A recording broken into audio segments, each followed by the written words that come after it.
Eu queria compartilhar algo com você. Essa semana, a gente precisava dar uma apagada na luz aí para aparecer um pouquinho. A gente vai estar começando uma série nova sobre o tema da comunidade da graça desse ano, né?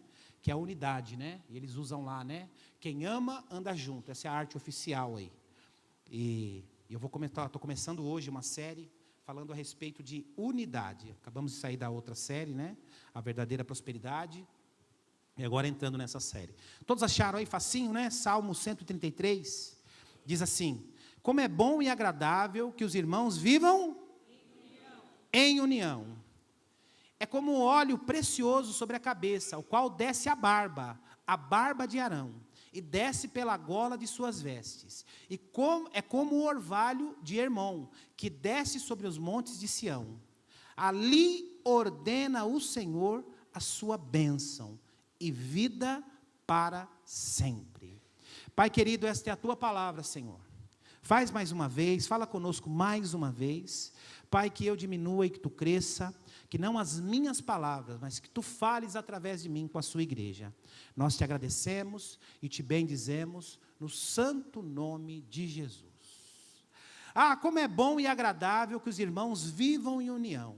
É como óleo precioso, é como o óleo precioso sobre a cabeça, o qual desce para a barba de Arão, e desce para a gola, as suas vestes. É como o orvalho de Hermon, que desce sobre os montes de Sião. Ali ordena o Senhor a sua bênção e a vida para sempre. Sabe, irmãos, esse salmo aqui, ele retrata de maneira muito clara, de maneira bem esclarecida para mim e para você, a importância da unidade. Como é importante uma igreja, uma casa, uma família, uma empresa, como é importante vivermos em união. Você já pensou uma casa em que cada um pensa de um jeito, em que cada um tem um objetivo, uma igreja em que cada um pensa de um jeito, cada um tem um objetivo, ou uma empresa que cada um faz o que quer, que cada um tem um objetivo? A coisa não caminha bem.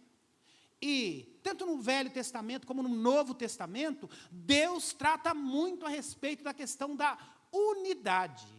Que unidade é diferente de uniformidade. Unidade é quando que... O que é a unidade? Unidade é quando eu tenho o mesmo objetivo, quando eu almejo os mesmos sonhos, quando eu persigo os mesmos propósitos, mesmo não concordando com algumas coisas, mas eu estou naquele mesmo objetivo. E aqui, o salmista Davi, ele faz uma comparação, e ele diz o seguinte, ele compara a unidade e declara que a bênção do Senhor está sobre a unidade, e ele faz uma comparação bem legal aqui, com relação ao óleo e com relação ao orvalho. Ele diz lá, né? Ele diz assim, é como um óleo precioso sobre a cabeça. O óleo nessa cultura aqui tinha uma importância muito grande, porque o óleo, ele era terapêutico, o óleo era hidratante numa região tão árida, uma região tão seca. E depois ele faz a comparação, como o orvalho de Hermon que desce sobre os montes de Sião. Ele compara, né? Porque o orvalho naquela região tão seca, uma região tão árida, o orvalho ele renovava, o orvalho revitalizava, o orvalho trazia vida. Então, qual é a importância que o salmista faz aqui com relação à unidade? E esse é o tema da Comunidade da Graça esse ano. Quem ama, anda junto. E nós, irmãos, precisamos ter esse entendimento. Precisamos ter esse entendimento, porque onde não há unidade, a bênção do Senhor não é ordenada, né? No versículo 3 diz ali ordena a bênção do Senhor e a vida para sempre. Casa dividida não tem a bênção do Senhor, igreja dividida não tem a bênção do Senhor, empresa dividida não tem a bênção do Senhor. Nós precisamos atentar para a importância disso. E depois nós vamos partir para o Novo Testamento, e tem um texto clássico, né? Que é o nascedor da igreja primitiva. Nós já trabalhamos aqui tantas vezes esse texto lá em Atos, no capítulo 42, do nascimento da igreja primitiva. A igreja primitiva, ela vai nascendo de maneira orgânica. Jesus partiu, Jesus deu aquelas ordens, Jesus preparou durante 3 anos e meio aqueles 12 homens, né?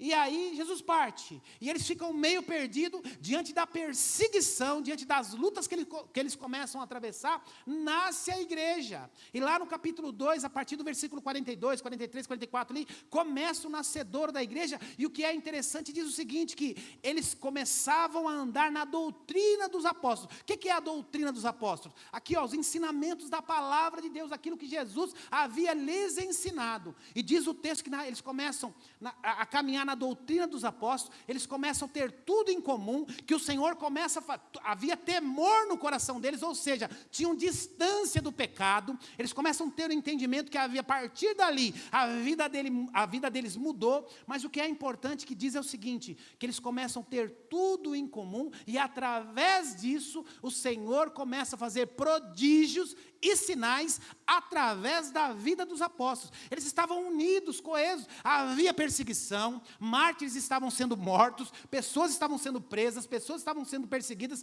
mas eles viviam em união, havia unidade, e é por isso que passado 2000 anos, a igreja permanece firme e de pé, porque há unidade, e ali começa tudo, ali é o nascedor da igreja primitiva, que se tornou nisso que nós temos hoje como igreja. Então, qual é a importância disso, né? E a igreja, a partir dali, se torna algo forte, algo poderoso, a representação do Senhor, né? A noiva do Senhor aqui na terra. E aí a gente fica pensando, né?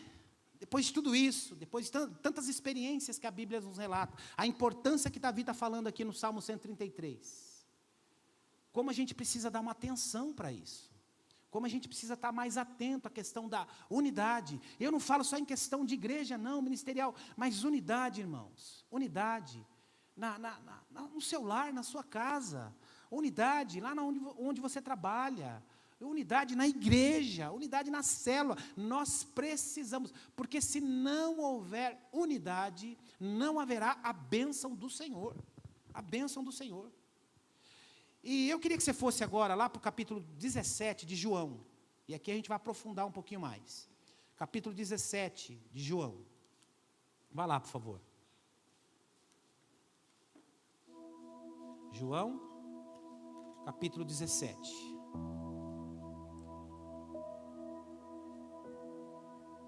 João capítulo 17. Vou ler a princípio o versículo 1.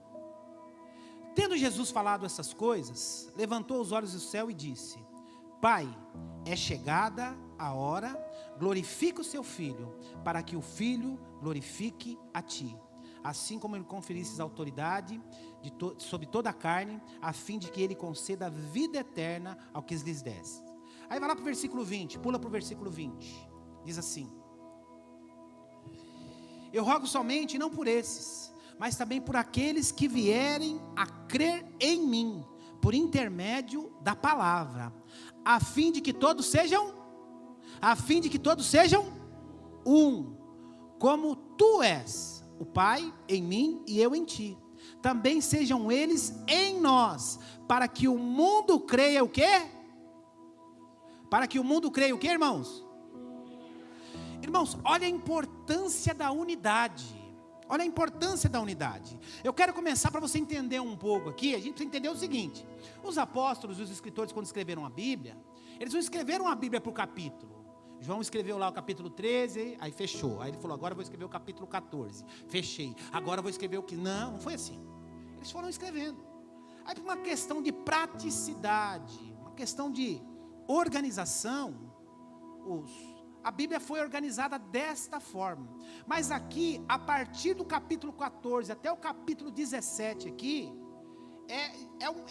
praticamente é um capítulo só, é uma mesma sessão de mensagens de Jesus. E aqui nós começamos o capítulo 14, desde o capítulo 14, Jesus está falando a respeito da unidade.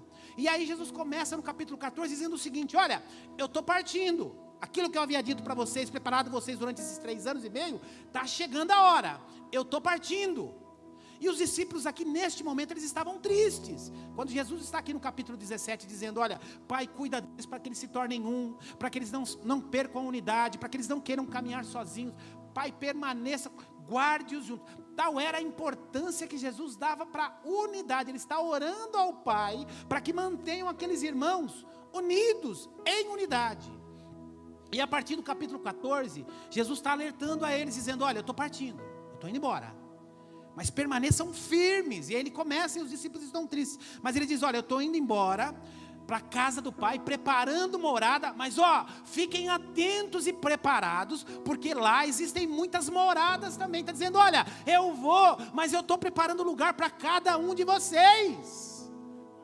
Eu vou te dar mais, bendito seja a voz, vou dar mais uma oportunidade para você fazer que nem o pastor Sérgio fez ali. O Senhor está dizendo para eles o seguinte: olha, eu estou partindo, eu estou preparando a morada, mas eu quero dizer que há uma morada para cada um de vocês também. Ô, glória, achei que só eu e o Sérgio ia. Glória a Deus. Então no capítulo 14 o Senhor está dizendo isso: olha, não fiquem tristes, eu estou indo antecipar o nosso lugar lá, eu estou indo preparar o nosso lugar lá, então não se turbe o vosso coração, não fiquem tristes. E no capítulo 14 ele começa falando isso, e aí ele diz, olha, no capítulo 15 ele começa a dizer: olha, eu sou a videira, a coisa começa comigo, mas vocês são os ramos, a coisa vai continuar além de mim, vocês vão continuar fazendo as mesmas boas obras que eu fiz. Jesus está dizendo aqui: eu vou continuar fazendo prodígios e milagres, mas agora por intermédio da vida de vocês. Então continue, sejam perseverantes, permaneçam em unidade, permaneçam unidos, porque a igreja vai avançar, porque o ministério vai avançar, as pessoas continuarão sendo curadas, tocadas pela presença, salvas, libertas, por intermédio agora de vocês. Então tira essa tristeza do coração. E aí no capítulo 15 ele diz: olha, eu vou, mas eu não vou deixar vocês sozinhos não, eu vos deixarei o Espírito Consolador. Como que você acha, meu irmão, minha irmã, que a gente aguenta o que a gente passa, as lutas, as dificuldades, as perdas? Nós vivemos um mundo de escolhas e perdas, já falei sobre isso aqui. Nossa vida é uma eterna escolha e perda, e escolha é perda. Se eu escolho A, eu perco B. Se eu escolho preto, eu perco o branco. Se eu escolho o azul, eu fico sem o amarelo. Então a nossa vida é assim. Além das perdas que nós temos na vida. Se eu perguntar aqui quantos tiveram perdas, pai, parente, mãe, enfim, são perdas que machucam. E para muita gente é algo tão doloroso, mas tão doloroso, é um fundo do poço tão terrível que só Deus. Mas o Senhor diz lá no capítulo 15, olha, eu estou partindo, mas eu vos deixarei o Espírito Consolador, vocês não ficarão órfãos. Sabe por que a gente se mantém de pé aqui? Sabe por que a gente continua de pé aqui diante de todas as tribulações, de todas as lutas? Porque esse Espírito Consolador que Ele prometeu no capítulo 15, 16, que Ele deixaria, está conosco. E é isso que nos mantém de pé. Então ele está dizendo, desde lá do capítulo 14 até o capítulo 17, ele está dizendo para os irmãos, para os discípulos, olha, permaneçam firmes, eu estou partindo, mas vocês não vão ficar sozinhos. E a minha oração é para que vocês permaneçam unidos. Jesus sabia que a perseguição viria, Jesus sabia que alguns seriam mortos, Jesus sabia que alguns seriam encarcerados, Jesus sabia que eles iam passar por muitas lutas e dificuldades. Entretanto ele diz, olha, a preocupação maior dele, e do capítulo 14 até o capítulo 17, ele fala 5 ou 6 vezes, ele pede ao Pai, e ele toca nessa questão da unidade, manter-se junto, permanecerem juntos, estarem em unidade. Tal é a importância. Jesus está partindo aqui, irmãos, essas são as últimas instruções, e a coisa que ele mais bate pesado, é na questão da unidade, na questão de estarmos juntos. Você vê a questão da importância, como Davi escreve ali, há 800 anos antes, dizendo, olha como é bom, como é importante a unidade, é como óleo, é como orvalho, e ali o Senhor ordena a bênção. Tal é a importância que a palavra dá à unidade. Nós temos que ficar atentos a isso. Agora, por que Jesus, e no capítulo 17 ele começa a oração sacerdotal, terminando essa sessão de mensagem, e aí ele diz, versículo 19, e a favor deles eu me santifico a mim mesmo, para que eles também sejam santificados em verdade. Aí no versículo 20 ele diz mais uma vez, aqui é a quinta ou a sexta vez que ele está falando a respeito de unidade, pedindo ao Pai a respeito de unidade, orando ao Pai. Aí ele falou assim: eu não rogo não somente por estes, mas também por aqueles que vierem a crer em mim. Jesus está falando de mim e de você. Ele não está falando agora, orando só por aqueles que permaneceram, os discípulos e aqueles que seguiam Jesus. Ele está dizendo aqui, ele está falando a respeito do Adilson, está falando a respeito do Flávio, está falando a respeito do Marcelo, está falando a respeito de mim e de você, Sérgio. Ele está dizendo o seguinte: Senhor, eu não rogo somente por mim, mas eu rogo também para aqueles que vierem a crer depois de mim. Está falando a respeito de mim e de você, porque ele sabia que um dia eu e você iríamos o reconhecer como Senhor e Salvador da nossa vida. Tal era a importância. Ele já está orando aqui: Senhor, aqueles que se converterem, aqueles que um dia me reconhecerem como Senhor e Salvador da sua vida, aqueles que um dia se proclamarem como cristãos, se proclamarem como crentes, Senhor, guarde-os também. Não rogo somente por esses, mas também por aqueles que vierem após mim, por intermédio da sua palavra, por intermédio da sua palavra. E por que Jesus deu tanta importância para isso também, irmãos? Diga para a pessoa que está do seu lado, fala assim: Deus conhece o seu coração. Deus conhece as intenções do seu coração. O Senhor conhece o nosso coração, irmãos. O Senhor conhece a essência do ser humano. O Senhor sabe como somos. O Senhor sabe o que pensamos. O Senhor sabe como agimos. E o Senhor sabe quais são os verdadeiros desejos. Por isso que a gente nasce uma criatura pecaminosa, que se não se converter vai para o inferno. Ai, pastor, mas é tão bonitinho, que nem a bochecha rosada. Se crescer e não se converter vai para o inferno. Mas pastor, fala um negócio de mas tão legal, eu uso olho azul, cabelinho de anjo. Se crescer e não se converter vai para o inferno. A natureza humana, irmãos, a natureza humana, ela precisa de transformação. Ela precisa de transformação, porque é uma natureza má e perversa, e o Senhor Jesus sabe disso desde que o mundo é mundo. Vai lá para Marcos capítulo 9, por favor, volte algumas páginas aí, tudo facinho. Marcos capítulo 9. Por que da importância? Por que lá no Velho Testamento Davi está tratando, o Senhor está tratando através da vida de Davi? Aqui Jesus, antes de partir, ele dá 5, 6, 7 instruções e ainda ora ao Pai, falando a respeito de unidade. Olha o que diz em Marcos, porque ele conhecia o meu e o seu coração. Marcos capítulo 9, nós vamos ler do 33 ao 37. Qual que é o subtítulo em cima aí? Quem é o quê? Olha os homens aqui já querendo saber quem seria o maior. O meu subtítulo aqui está assim: o maior no reino dos céus. O Senhor conhece a nossa natureza. Olha o que diz aí: tendo eles partido para Cafarnaum, estando ele em casa, interrogou os discípulos: do que vocês estão discutindo pelo caminho? Mas eles guardaram silêncio, porque pelo caminho haviam discutido entre si qual seria o maior. Irmãos, o Senhor chega para aqueles dois discípulos e pergunta: o que vocês estão discutindo aí? O que vocês estão discorrendo aí? Eles ficam calados e envergonhados, Calil. Sabe por quê? Porque eles estavam discutindo, estavam discorrendo para saber qual dos dois seria o maior no reino dos céus. Qual deles ali seria o maior no reino dos céus? Jesus nem partiu direito e os caras já estão discutindo aqui, eu vou ser o maior. Não, o maior vai ser você, não, eu vou. Aí continuando, mas eles guardaram silêncio, porque pelo caminho haviam discutido para saber quem seria o maior. E ele, assentando-se, chamou os 12 e lhes disse: se alguém quer ser o primeiro, que seja o quê?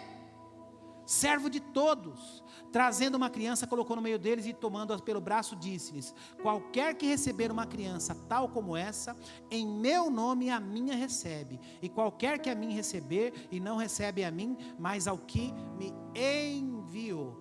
O Senhor está dizendo aqui, Não tem esse negócio de ser o maior, de ser o menor, não. Para com essa besteira, para com essa bobeira. Sabe por quê? Porque isso vai dividir vocês. Isso vai quebrar a unidade, a questão da comparação, a questão de querer ser melhor, de querer ser o maior.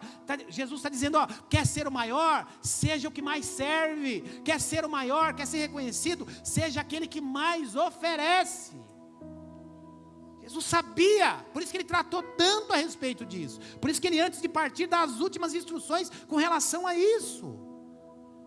Vai lá, volte mais umas páginas, vai lá para Mateus, capítulo 20. Mateus, capítulo 20.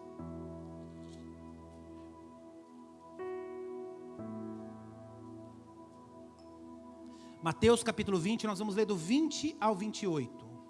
Olha o que diz aí. Qual que é o subtítulo em cima aí? Como? O pedido de uma mãe. O pedido de uma mãe é sempre bom, né? As mães são uma bênção. A semana passada foi domingo, dia das mães. As mães são uma bênção. Eu falei a frase para vocês aqui, a frase chula do meu pai, né? Mas tem um fundinho de verdade, viu, irmãos? Me perdoe a grosseria, mas meu pai que falava, ele já faleceu. Mas meu pai falava assim, bicho besta é mãe. E é mesmo, né? O bicho bobo é mãe, né? O bicho bobo é mãe, né? A mãe não mede esforços, né? O subtítulo é o pedido da mãe de Tiago e de João. A gente olha assim e fala, é uma mãe, né? Ela está fazendo um excelente pedido. Excelente pedido. Mas vamos ler o texto aí do 20 ao 28. Diz assim. Então se achegou ele a mulher de Zebedeu com os seus filhos, adorando, e pediu-lhe um favor. Chegou adorando, com toda educação, prestando reverência ao Senhor, reconhecendo ele como Senhor, e pediu um favor para ele. Versículo 21, perguntou-lhe, o que queres? E ela respondeu, manda que no teu reino esses 2 filhos se assentem, um à sua direita e o outro à sua esquerda, Senhor. Eles estão aqui te servindo. Eles desde o começo são os primeiros a te reconhecerem como Senhor. Senhor, você tem que reconhecer o trabalho deles. Você tem que reconhecer a fidelidade deles. O Senhor tem que reconhecer o compromisso deles. Senhor, então, quando o Senhor chegar lá no seu reino, que a gente sabe que o Senhor tem um reino, coloque um à sua direita e o outro à sua esquerda. Olha o pedido da mãe. Versículo 22, mas Jesus respondeu, não sabeis o que pedir. Ele fala, mãe, você não sabe o que você está pedindo, você é doida. Não sabeis o que pedir. Podeis vós beber o cálice que eu estou a beber? E respondeu-lhe, podemos. Então lhe disse, bebereis o meu cálice, mas assentar à minha direita e à minha esquerda não compete concedê-lo. E porém para aqueles a quem está preparado para o meu Pai. Ora, ouvindo isso, os 10 se indignaram contra os irmãos. Então Jesus, chamando-os, a sabeis que os governadores, os governadores dos povos os dominam e que os maiorais exercem autoridade sobre eles. Não é assim entre vós. Pelo contrário, quem quiser se tornar-se grande entre vós, será o que sirva. Jesus de novo tratando o mesmo problema e dando a mesma resposta. A mãe de Tiago e João, chega com aquela indagação para Jesus. Senhor, quando chegares no teu reino, coloque um à tua direita e outro à tua esquerda. Só que os outros discípulos, quando ficam sabendo disso, olha lá, estão achando que são melhores do que nós. Estão achando que merecem coisa melhor do que nós. Estão achando que fazem mais do que nós. Estão achando que são mais fiéis do que nós. E começa aquela confusão. Mas Jesus vem novamente no cerne da questão e trata mais uma vez a respeito disso. Dizendo, vocês não estão entendendo nada. Vocês passaram 3 anos e meio comigo, mas não estão entendendo nada. Nós comíamos juntos, passávamos o dia juntos, dormíamos juntos, passávamos 24 horas juntos, mas vocês ainda não entenderam nada. Aquele que quer ser o maior, que seja o menor. Aquele que quer ser o maior, seja o que sirva mais. Para a gente entender, irmãos, para a gente entender o que é a unidade. Dizendo, olha, sobre vocês aqui na terra, a autoridade está sobre os governantes. E quem quiser ser o primeiro, que seja o mais servo entre vós. Tal como o Filho do Homem não veio para ser servido, mas para servir e dar a vida em resgate por todos nós. Por todos nós. Então Jesus está tratando aqui mais uma vez, irmãos, mais uma vez, a questão da unidade. Nós precisamos ser unidos, nós precisamos como igreja, como família, termos unidade, a importância da unidade. E quando ele trata lá em João, no capítulo 14, no capítulo 15, no capítulo 16, no capítulo 17, sendo repetitivo, batendo todas as vezes na mesma tecla, e terminando lá a oração sacerdotal: Senhor, eu não oro só por esses aqui não, para que eles permaneçam unidos, Senhor, mas eu oro por aqueles que por intermédio da Tua palavra, um dia vão se converter, para que eles permaneçam unidos. Sabe o que isso mostra? O que isso prova para mim e para você, irmãos? Que toda essa loucura que tem sido apregoada nos dias de hoje, esses loucos via internet, que dizem que você congregar não é importante, você estar numa igreja não é importante, isso vai contra a palavra de Deus. O Senhor está dizendo: olha, mantenha-os unidos, mantenha-os unidos. A palavra de Deus diz que quando o Senhor voltar, Ele vai buscar a sua igreja. Quando ele virá, ele vem buscar a sua igreja. Cuidado com essas loucuras que a gente vê por aí. Depois eu vou me aprofundar um pouco mais nisso. Então Jesus, desde lá do Velho Testamento, o Salmo de Davi, o Salmo 133, e Jesus, antes de partir, a maior preocupação dele foi essa: a questão da unidade. Por quê? Porque Ele conhece o nosso coração. Ele conhece o nosso coração. O que os discípulos estavam discutindo entre os dois? E quando Jesus os aborda, eles ficam envergonhados, porque eles estavam discutindo entre eles quem seria o maior no reino. Quem seria o maior no reino? Depois vem a mãe dos discípulos: Senhor, coloca lá, um à sua direita, o outro à sua esquerda. E os outros discípulos ficam indignados. Nós estamos aqui na mesma batalha, estamos aqui na mesma luta, estamos aqui na mesma peleja, e eles querem um lugar de exaltação, eles querem um lugar melhor do que o nosso, eles querem ser mais reconhecidos do que a gente. E Jesus mais uma vez trata isso. Você quer ser grande? Seja o que mais sirva. Você quer ser importante? Você quer ser o maior? Seja o que mais sirva. A respeito da unidade, a importância da unidade. Importância. Ainda bem que isso não acontece nos dias de hoje, né, irmãos? Graças a Deus, né? Isso não acontece hoje em dia, né? Por que vocês estão rindo? Por que vocês estão rindo? Acontece hoje? Ah, tá. Infelizmente, irmãos, infelizmente, a natureza do homem é a mesma. Desde Adão lá atrás, mudou um pouquinho. A gente mudou um pouquinho a roupa, o cortinho de cabelo. Tem uns aí que pintam o cabelo, né, e tal, né? Não tinha tinta na época, pelo menos eu imagino, né? Mudou um pouquinho. Mas a natureza, a essência do homem, e quando você entende que quando eu falo homem, é o homem, a mulher é a natureza, né? Não precisa linguagem neutra aqui não, né? Então, a natureza do homem, irmãos, a natureza do homem é a mesma desde Adão e Eva.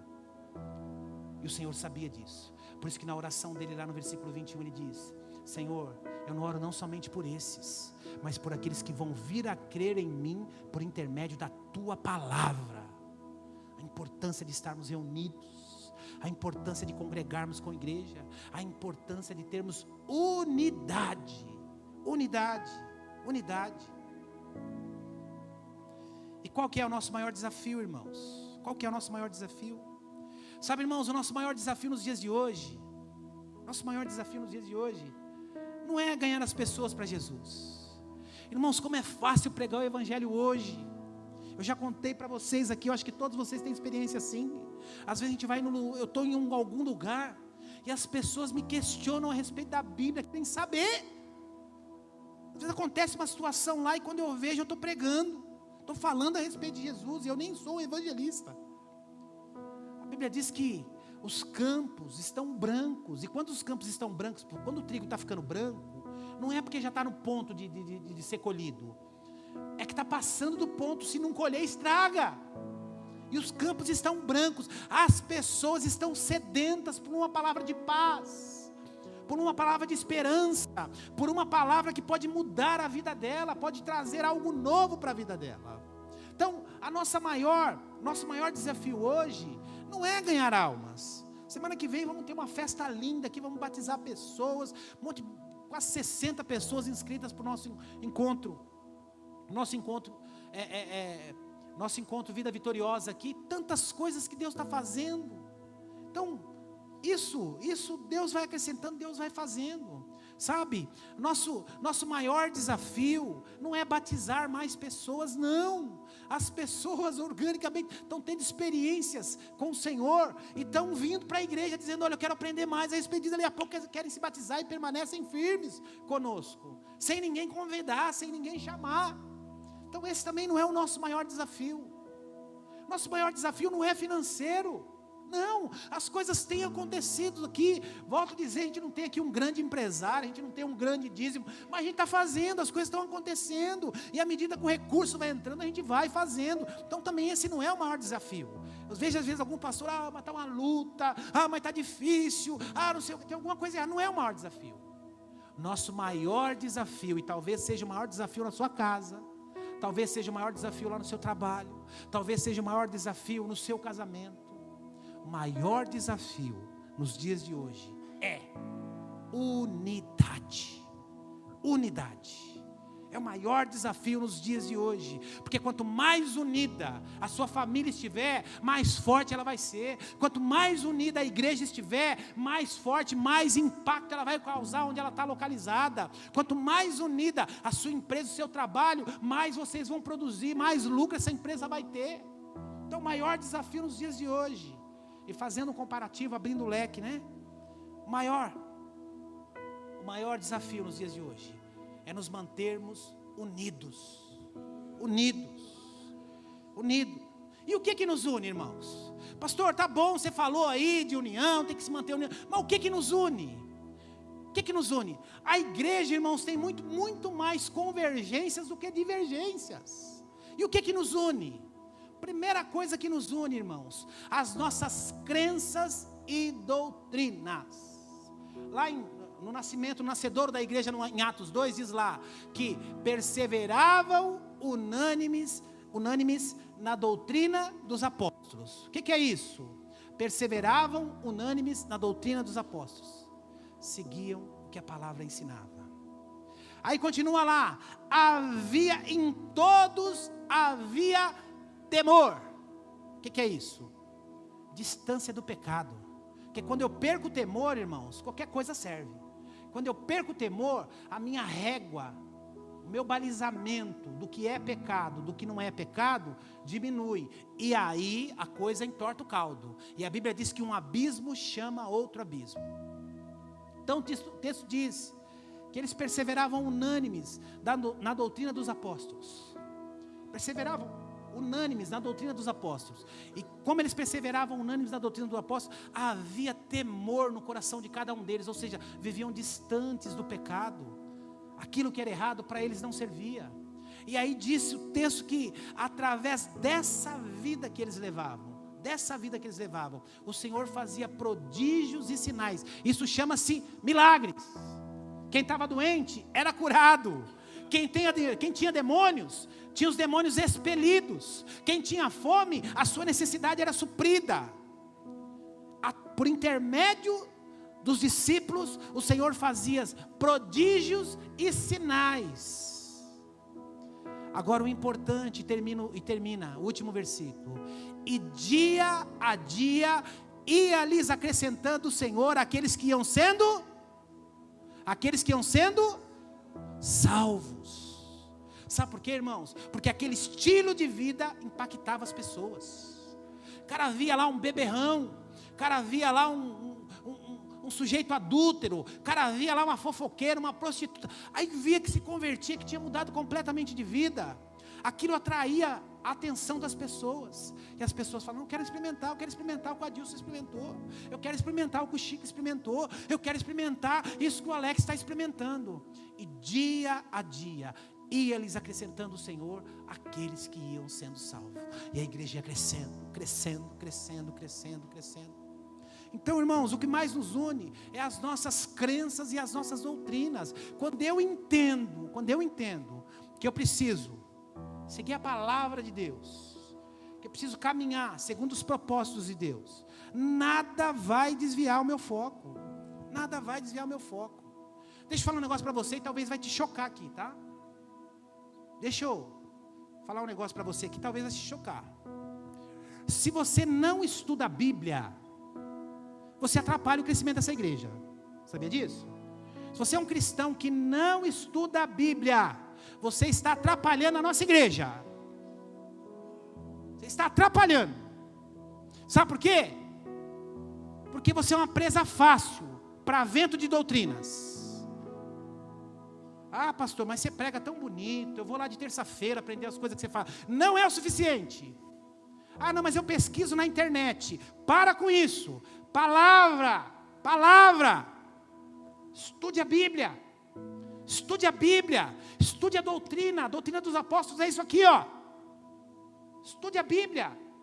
Para que você não seja um alvo fácil. Não seja um alvo fácil. Para esses pescadores de internet. Para um monte de doido que tem aí. Para um monte de gente que se diz pastores, estão pregando loucuras por aí. Quando eu estou firmado na palavra, eu não serei um alvo fácil. Sabe quando você estuda a palavra? Quando você está firme na palavra, você para de dar trabalho para o seu líder. Você para de dar trabalho para o seu pastor. Você para de dar trabalho para a sua família. Você para de dar trabalho para o seu patrão, para o seu chefe. Você para. Estude a palavra. Estude a palavra. Então, nossas crenças e as nossas doutrinas. Nossas crenças e nossas doutrinas. Sabe, irmãos, nós vivemos um tempo hoje, um tempo da argumentação. Você pega um caso aí, alguém discutindo, um debate, um podcast, uma discussão na TV, qualquer coisa. Você pega um cara falando contra e um falando a favor. Você pega as duas opiniões, parece que os dois estão certos. Você fica doido, você fala, meu Deus, o cara tem tanta argumentação, o cara está errado, mas você olha e fala assim, poxa vida, será que esse cara não está certo? Porque nós vivemos os dias da argumentação. O cara tem uma retórica tão forte, que você fica... Agora, quando nós estamos alimentados pela palavra, ainda que eu não entenda, o Espírito Santo vem, coloque sua mão sobre a sua cabeça assim, fala, Senhor, coloque sobre a minha vida discernimento do Espírito. Amém. Sabe, irmãos, muitas vezes vão vir questões relacionadas a seus filhos, relacionadas ao seu casamento, relacionadas ao seu trabalho, que você não vai saber responder. E talvez você vai ligar para o pastor aqui, pastor, está acontecendo, o que eu faço? Eu também não vou saber te responder.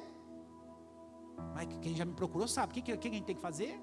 Dobrar o joelho, Senhor, dá um sinal, mostra, Pai, vou, não vou, fico, vou, faço, não faço, pego, não pego, continuo, não continuo, termino, não termino. E muitas vezes você vai gritar para o pastor, para a pastora, a gente também não vai saber. Mas, Senhor, dá discernimento do Espírito, mostra o caminho, a gente ora, e o Senhor dá o sinal. O Senhor dá o sinal. Então, o que nos une? Em primeiro lugar, nossas crenças e as nossas doutrinas. Segunda coisa, voltando lá para João. Segundo ponto aqui que nos une. Olha o que diz lá, no versículo 21. Isso precisa nos unir. Olha o que diz lá no versículo 21, capítulo 17. A fim de que todos sejam um. E como tu és um, ó Pai, em mim e eu em ti. Aí continua no texto, que é a parte mais importante. Também sejam eles em nós, para que o mundo creia que tu me enviastes. Ou seja, o que nos une, irmãos? É o nosso propósito. O Senhor está dizendo aqui, olha, eles sabem que eu e o Senhor somos um, e eles sabem que eles fazem parte disso também. Eu sou a videira e eles são os ramos, mas eles precisam se manter unidos para que outras pessoas possam crer nisso também.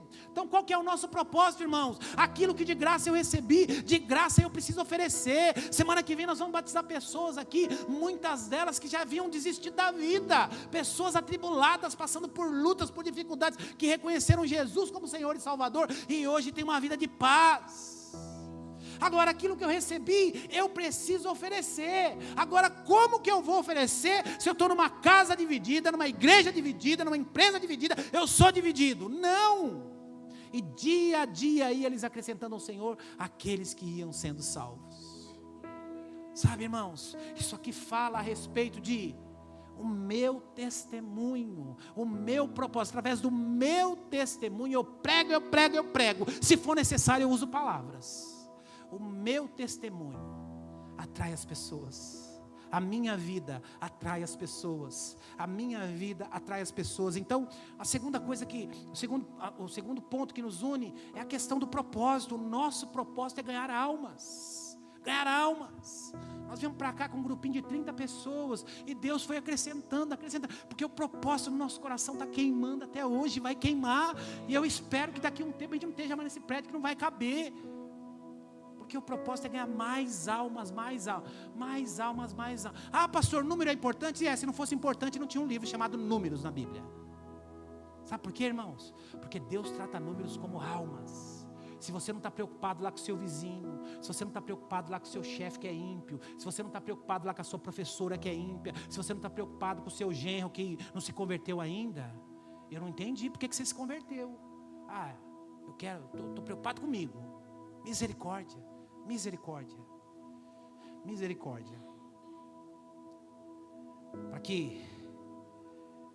E eles em nós, para que o mundo creia que o Senhor nos enviou. Jesus preocupado aqui dizendo, não é só para vocês não, precisa alcançar a outros também. Então o nosso propósito, para que outros sejam alcançados e envolvidos no propósito. E o terceiro ponto que nos une aqui, irmãos, é o nosso cuidado com a doutrina, com o nosso testemunho, com a nossa administração. E a administração aqui é em todas as áreas, irmãos. É a administração da vida pessoal, é a administração financeira, é a administração em tudo. Nós precisamos ser bons administradores. Sabe por quê? Porque quando eu não administro bem, irmãos, eu abro brecha para o diabo entrar e fazer a festa. Principalmente na questão financeira. A gente tem tratado isso aqui às terças-feiras, no nosso Casados e Felizes. E terça-feira agora não falte. Nós vamos dar continuidade. O negócio rendeu, não deu nem para terminar. Não falte. Se tem um lugar que o diabo gosta de entrar e fazer a festa, é quando a geladeira está vazia. Dá glória a Deus quando a geladeira está cheia, é uma maravilha. É fácil. Quando está cheio de pernil, cheio de picanha, cheio de sorvete, cheio de fruta, é delicioso. Agora, dá glória a Deus quando só tem feijão e água gelada, não é fácil não. Eu sei que alguns já passaram por isso. Então, o que nos une? Um bom testemunho, administrar bem a vida, administrar bem a família, administrar bem as finanças, ser equilibrado e generoso. Sabe, irmãos, quando eu sou generoso com as pessoas, com o reino, isso acrescenta na minha vida. Essa igreja aqui sempre, desde o primeiro dia que nasceu, essa igreja deposita a taxa de missões, de irmãos que estão começando outros trabalhos e não tem recursos ainda. Sabe por quê, irmãos? Você já pensou chegar no céu? Já pensou o dia que você chegar no céu, lá na glória, junto com Jesus, e você encontrar pessoas lá que você investiu? Fala assim, puxa, eu ajudei esse cara a estar aqui, eu ajudei essa mulher a estar aqui, um dia investi na vida dela, investi tempo, investi tesouro, investi talento. Eu falava ontem para uma irmã, né? Ela está trazendo 4 pessoas para o nosso encontro. E ela falou assim, ela não está muito bem de saúde, ela falou assim, pastor, eu queria tanto estar lá, pastor, eu quero estar lá, eu vou levar meus remédios, deixa eu ir, pastor, ele já está cheio. Eu falei, não, deixa isso aí, tá bom, pode vir ajudar. Ela até falou assim, eu já até falei com a pastora, eu fico só no banheiro, limpando e secando o banheiro, não tem problema, não vou atrapalhar. Eu falei, não, você vai vir. E aí eu falava com ela, né? Eu falava para ela o seguinte, falava assim, irmã, você já pensou no dia em que nós estivemos lá na glória, e a gente olhar para algumas pessoas e falar assim, eu contribuí para o Sérgio estar aqui, eu contribuí para o Marcelo estar aqui, eu contribuí para o Tiago estar aqui. Sabe, irmãos, isso fala da generosidade. Nós vamos ter aproximadamente quase 40 pessoas trabalhando aqui. Nós não cobramos os encontristas. Agora as pessoas que vêm trabalhar, elas vão pagar o evento, porque tem almoço e café da tarde. Elas vão pagar o uniforme e ainda vão trabalhar o dia todo. E sabe o que acontece, irmão? Tem uma lista de espera, tem um monte de irmão, falei da unidade agora. Tem um monte de irmão que está de bico aí que não vai poder vir. Eu queria tanto vir, não dá. Porque é um evento que não pode ter muita gente, porque a gente trabalha muito com, não pode ter barulho, para a coisa poder funcionar. Então quanto mais gente, mais barulho, mais ruído. Então assim, sabe, irmãos, quando eu dou o meu tempo, quando eu dou o meu talento, quando eu dou o meu tesouro, põe a mão no bolso, ó. O amor custa caro. Amar as pessoas custa caro. Você tem que enfiar a mão no bolso. Você quer abençoar? Tem que enfiar a mão no bolso. Amor custa caro. Eu sei quanto a Marisa custa ali. Olha lá, olhou feio para mim. É nada, irmãos. Ali a compensação custo-benefício é muito, muito boa. Custo-benefício. Livrei a cara, né?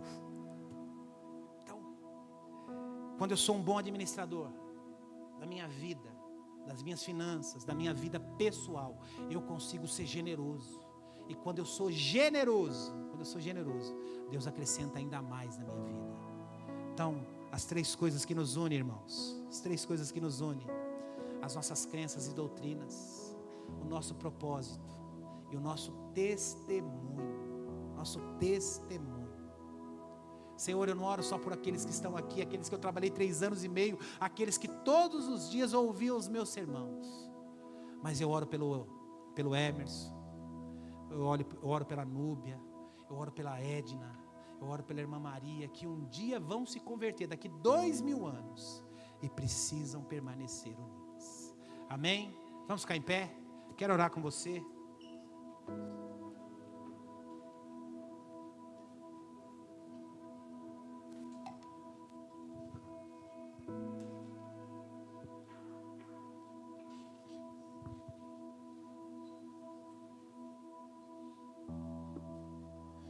Senhor, coloca um à sua direita, o outro à sua esquerda. Quem de nós será o maior? Eu ou você? Quem de nós será o maior? Eu ou você? E o Senhor diz: aquele que quer ser o maior, que seja o que mais sirva. Aquele que quer uma posição de destaque, seja o que mais trabalha, o que mais oferece, o que mais doa, o que mais contribui em talento, em tesouro e em tempo. Sabe, irmãos, o céu será um lugar de surpresas, de muitas surpresas. Tem gente que a gente imagina que não vai, e você vai encontrar lá. Tem gente que você tinha certeza que ia estar, e não vai estar. E a outra surpresa: eu estou aqui, consegui. Então vai ser surpresa. 3 surpresas não vamos ter, irmão. Primeiro de estar lá, consegui, cheguei, glória. Como o Nicolas orou, tão bonitinho, né? O Nicolas do Rafa e da Ju. Ele estava orando aqui de manhã e ele orou no microfone dizendo assim: Senhor, eu sou cheio de falha, eu sou cheio de defeito, eu preciso melhorar, mas não desiste de mim não, Pai, continua. É assim mesmo, irmão. Por isso que Deus ama as crianças, e eu também, porque as crianças são sinceras. Ele falou uns negócios aqui no microfone que você não tem coragem de falar. Por isso que Deus ama, as crianças são sinceras. Então quando chegar o grande dia lá, nós vamos chegar lá, olhar: caramba, Flávio, você conseguiu também, que surpresa boa. Mas vai ter outros que você vai olhar assim e falar: Chico, você conseguiu, nego velho? Estou feliz, mas confesso, eu estou falando hipoteticamente, tá, Chico? Chico, você conseguiu, vou confessar, nós estamos no céu aqui, vou confessar, eu achei que você não vinha, Chico, e você conseguiu, hein? Aí você bateu o olho: Alex, você também conseguiu, Alex. A Fernanda tinha certeza, agora você, Alex. Olha, estou feliz da vida aqui, mas eu vou confessar, eu achei que só vinha ela. Aí vai ter aqueles, você vai falar assim: mas cadê fulano? Tinha certeza que estava aqui e não está. Cadê Beltrano? Tinha certeza aqui. Então assim, serão 3 surpresas, irmãos. Agora, uma certeza eu tenho, irmãos: Vai ser um lugar maravilhoso. Vai ser um lugar maravilhoso.